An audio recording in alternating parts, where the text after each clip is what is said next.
sebenarnya memang sudah sangat merindukan suasana syuting udah lama. Terus pas dapat skrip ini dari awal baca judulnya aja dan itu tidak berita rencananya itu udah sangat terbayang.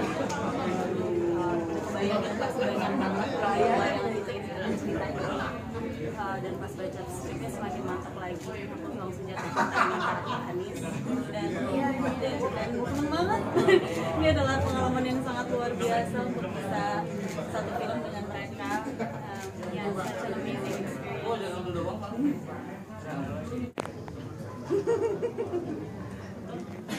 Kalau Mbak Ina anak 3 ya katanya tadi. Ya pasti secara esensi karakter-karakter kita memiliki banyak kesamaan dengan kehidupan pribadi kita ya. Aku sebagai anak pertama, Amanda sebagai anak kedua, Naila sebagai anak ketiga. Secara esensi memang banyak sekali kesamaan, tapi situasinya ya yang pasti beda. Gimana caranya kita juga bisa di sini bukan Eva, Amanda, Naila berusaha mengekspresikan diri kita, tapi gimana caranya karakter kita yang mengekspresikan diri mereka. Dan sebenarnya dengan kemiripan itu justru memudahkan, tapi at the same time juga bisa membingungkan gitu kan. Seperti yang Eva bilang tadi, jadi kadang-kadang tuh suka merasa kayaknya gue sebagai anak tengah gue gak akan melakukan ini kok gitu. Tapi kan ini bukan lo background lo gak seperti anak gitu ya iya gitu. Jadi itu sih mungkin ada challenge-nya juga gitu dengan kemiripan yang kita punya. Tapi sangat menarik karena kerjasama dengan Mas Kun dan juga Rapi Film, mereka sangat terbuka sekali dengan diskusi selama kita reading. Ada yang kita rasa kayak kejanggalan apapun bisa kita ungkapin, kita cari bareng-bareng gitu. Jadi sangat menyenangkan prosesnya. Iya sih, sama banyak juga momen-momen di mana pas reading lagi-lagi kan besok sih sangat-sangat sering terjadi sesi reading. Jadi banyak banget memang dimana juga kita saling bertukar ide kayak menurut kakak sih kalau Aca tuh kayak gini-gini ya, jadi emang jadi saling memberi sih, itu yang diperlukan jadi biar karakternya hangat gitu aja. Tapi ya lagi kayak kita beran nanya kayak kamu kan sebagai anak paling kecil, kira-kira emang Anis Aca tuh itu ya? Iya, banyak banget kayak gitu-gitu. Force bisa langsung ke diri kita kan memang ada Miripan. Ya pasti Ulan ini jauh banget ya karakternya sama Ina.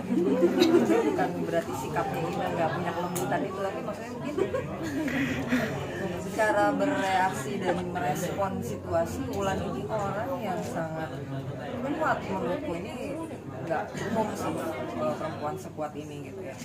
Dia betul-betul dalam kondisi yang mungkin nanti kita nonton bareng-bareng, sebenarnya karakter Wulan ini benar-benar kepayahan banget, tetapi dia betul-betul menutupi semua kepayahannya itu dengan ketegarannya dia gitu. Mungkin kalau kita kan baik aja gitu ngomong aduh mungkin gitu ya, atau bisa kita mungkin lebih bisa terbuka, tapi karakter Wulan ini menurutku nggak umum karena dia menutup banget gitu untuk anak-anaknya, begitu kuat untuk korbannya. Jadi ya, dan aku juga ngelihat nih anak 1, 2, 3, kebetulan aku pribadi juga di keluarga anak ketiga perempuan semua. Jadi memang relate-nya adalah memang anak perempuan itu lebih punya empati yang hangat dengan keluarga. Bukan berarti anak laki-laki tidak, tapi bedanya mungkin mereka lebih peduli, kepeduliannya lebih diekspresikan gitu, mungkin lebih panjang.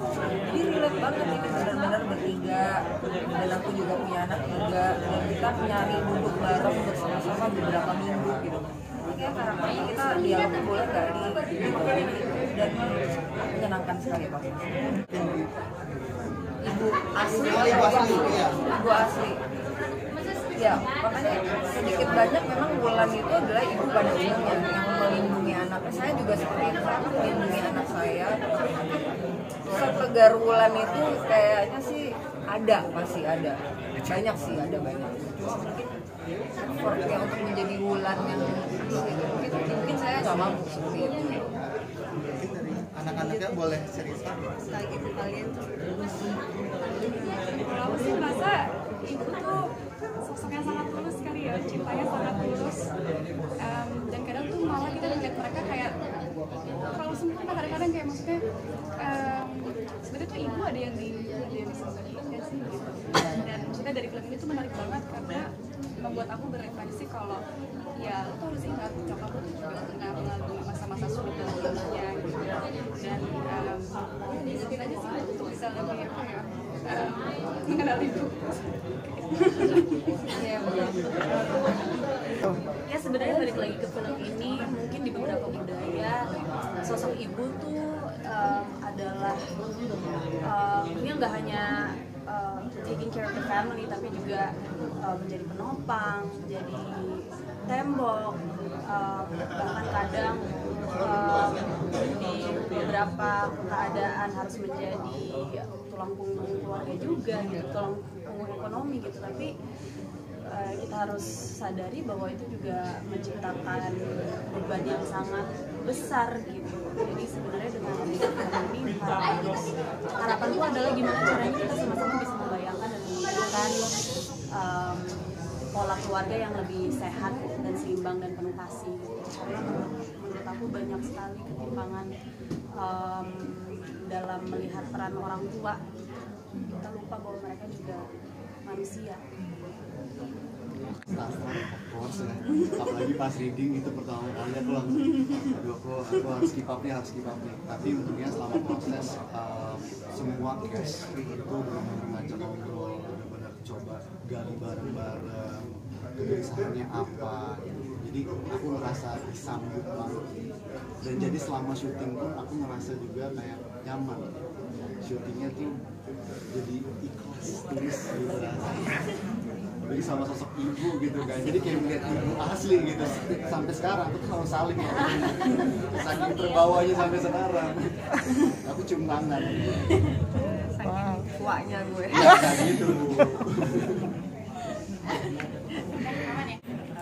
Jangan lupa untuk menyaksikan film Andai Ibu Tidak Menikah Dengan Ayah pada tanggal 4 September di seluruh Indonesia. Foto lagi ya, sekali lagi ya teman-teman.